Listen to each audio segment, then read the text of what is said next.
Good morning all. My name is Bhushan Sabnis. I am a surgeon in Mumbai. I do a bit of knee surgery, so call myself a knee surgeon. We're going to talk a bit about basic stuff like ACL anatomy. I've realized one thing, that the basic stuff is very important. Every time you need to get out of a tricky situation, it's always important to revisit your anatomy, and life becomes very easy after that. So here goes my few words. So if those of you who are bookies, who like to read books, you would have read The Cruciate Ligament. It's a very good book about the ACL and PCL as well. But ACL is the most commonly done ligament reconstruction in the world, and it has an excellent success rate of most of the ligament reconstruction. And you can go back to your normal pre-injury status, and all the professional footballers that you see playing are an example of it. And if you just Google or just put a hit of ACL on PubMed, you'll get maximum number of results in the knee joint. So ACL is the most important or most commonly done ligament. We need to look at the bony landmarks, the soft tissue landmarks, the radiological anatomy. If we have time, we'll talk of biomechanics. But essential important features that I'm going to cover are the bony and soft tissue anatomy. So it's been a big ride. So when I was training, macro anatomy was not discussed that much. So rarely anyone did dissection apart from first year medical students. But nowadays most orthopedic surgeons are also revisiting cadaveric labs and sort of dissecting themselves to see exactly the structure of various tissues in the knee joint. So simple words, ACL extends from the medial wall of the lateral femoral condyle to the anteromedial tibial plateau, the area between the menisci and the tibial spines. There are two bundles, anteromedial, posterolateral, but there is always been a bit of controversy about the structure of the ACL as such. A lot of people have talked about intermediate bundle as being a third bundle for ACL. Notably, the Imperial College London group from Professor Amis, they believe that is third bundle called as intermediate bundle. Things have changed a bit. We are talking of ribbons now. I'll come to that in a second. And this is an intra-articular structure but extra synovial. The reason you need to know this is that things change when you take the synovium off. The anatomy changes, the size changes, the footprint changes.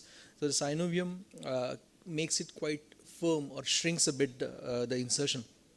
The bundles are named after the tibial site and not the femoral site. A couple of papers which are really good about the anatomy of the ACL. I think anyone who's interested in ACL should have read this paper, or you must have read this paper. So if you look at the ACL attachment on the femur and the tibia, things change, an extension and inflection, but not on the tibial side. So the tibial side is fairly constant as compared to the femoral side. That's why the bundles are named based on the tibial attachment. So anteromedial is where the tibial attachment is, and posterolateral is where the tibial attachment is. I'm re-showing this paper because from Smigelski and Andy Williams, because it talks a lot about the newer concept of the ribbon concept. So essentially the older concept was two ligament bundles which were like circular or oval structures, but Smigelski group talks of having a ribbon shaped ACL attachment. So if you look at the attachment, they say it's more like an oblique ribbon shape rather than a circular as you would do in a ligament reconstruction. So this is the rough area where the ACL completely attaches, and the fibers from here then bring about a ribbon shape in the ACL as such. And same thing happens on the tibial side. So it's a crescent shape, again ribbon shape rather than a circular insertion as was felt in the past. So this is a slightly newer concept, and this is sort of transposed into the practice as well, with people have started doing a ribbon shaped ACL and have started making oblong tunnels or rectangular tunnels or even crescent shaped tunnels to reproduce or replicate this anatomy. Bony landmarks are very important both on femoral and tibial side. Again, when I was training, the femoral landmarks were touted about as the most important ones. But if you look at the PubMed last 4 or 5 years, a lot of discussion has happened on the tibial side landmarks as well. A paper in question is here. So there are a lot of confusing nomenclatures around. You can talk of lambda ridge or the bifurcate ridge and the residence ridge. I'll just quickly show you that in a second. There's something called as a Parsons knob, a very bad structure to name after someone, but it's supposed to be a very constant feature for attachment of the tibial spines, for the ACL on the tibial side between the tibial spines. So quickly speaking, this is a 3D CT scan where the femur has been removed. So medial epicondyle, lateral epicondyle, that's your Parsons knob. Now what has been discussed is that if you see this anteromedial ridge which goes from the anterior tibial spine, medial tibial spine anterior aspect all the way to the anterior ridge, which is the ridge which separates the medial and lateral structures anteriorly. This is exactly where your intermeniscal ligament is. So if you look at this L, the ACL lies behind that, and this is the intercondylar fossa. So that's the rough area where the ACL insertion is.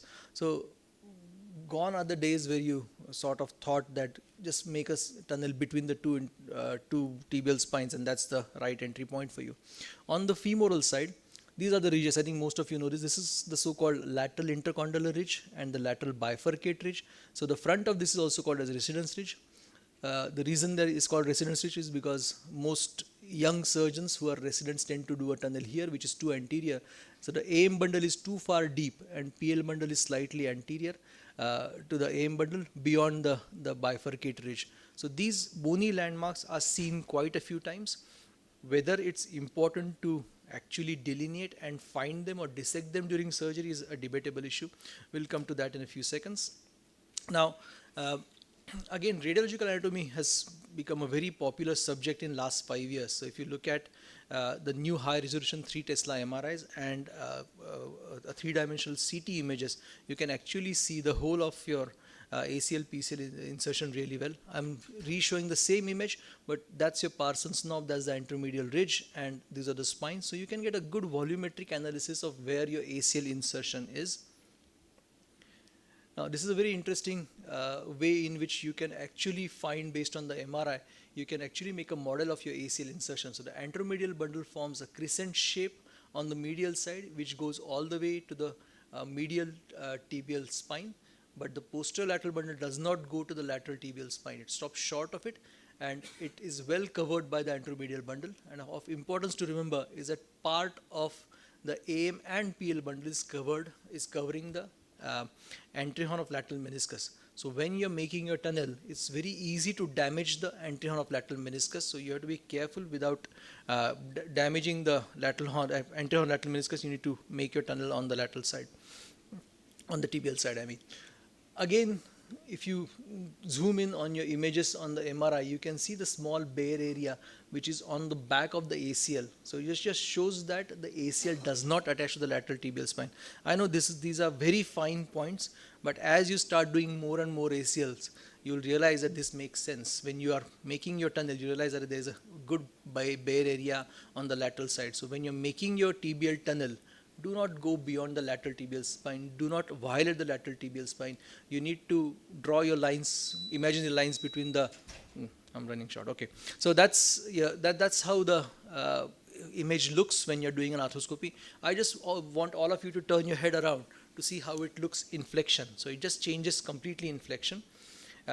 Roughly speaking, these are the landmarks. So simple words to remember is that 7 millimeters from the bottom, that's the distal articular cartilage, and about 10 millimeters from the back of the posterior articular cartilage is the center point of the ACL footprint, and this is what you need to replicate or reproduce. So there are various ways of doing this. You can use intraop landmarks. Best are the native footprint as and when possible. You can use the Bony landmark. We recently talked about a J-arc. I'll just change that. This is a recent paper by us which talked about soft tissue landmarks during ACL reconstruction. So you find this constant J-shaped structure which can be utilized for making your tunnel on the femoral side, and that makes sense. So final slide, Raju. So where are we now? So we are talking of bundles, ribbons, we are talking of sockets or tunnels, we are talking of making rectangular sockets, we are talking of using intraoperative imaging to locate where exactly we are. If you look at the video playing down there, this is the soft tissue preserving or biological ACL reconstruction, where you save the soft tissue, including the ligamentum mucosum, including the J arc, and no soft tissue is excised to do this. And ultimately, when you're done this, you get a really good looking ACL, as you will see in a second, where the ACL comes through the old ACL stump. The ligamentum mucosum is preserved, and you can see a nice proprioception preserving biological ACL reconstruction. I don't think navigation and robotics are there in a big way, but there's always a chance they might get in the system.